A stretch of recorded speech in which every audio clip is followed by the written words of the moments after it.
الحمد لله نحمده ونستعينه ونستغفره ونؤمن به ونتوكل عليه ونعوذ بالله من شرور أنفسنا ومن سيئات أعمالنا من يهده الله فلا مضل له ومن يضلله فلا هادي له وأشهد أن لا إله إلا الله وحده لا شريك له وأشهد أن محمدا عبده ورسوله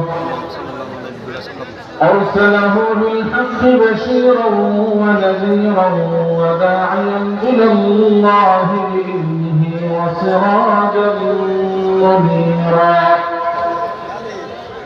أما بعد فقد قال الله تبارك وتعالى في كلامه المجيد وفرقانه الحميد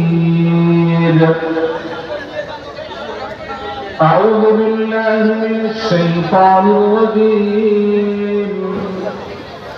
واعتصموا بحبل الله جميعا ولا تفرقوا وقال النبي صلى الله عليه وسلم لا تحاسدوا ولا تباغضوا ولا تناجشوا وكونوا عباد الله إخوانا أو كما قال عليه الصلاة والسلام ডক্টর খন্দকার আব্দুল্লাহ জাহাঙ্গীর রাহিমাহুল্লাহ কর্তৃক প্রতিষ্ঠিত আস-সুন্নাহ ট্রাস্টের বার্ষিক মাহফিলের সম্মানিত সভাপতি ডক্টর খন্দকার আব্দুল্লাহ জাহাঙ্গীর রাহিমাহুল্লাহর একমাত্র পুত্র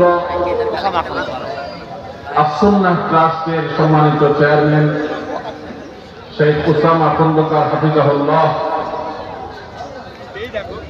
উপস্থিত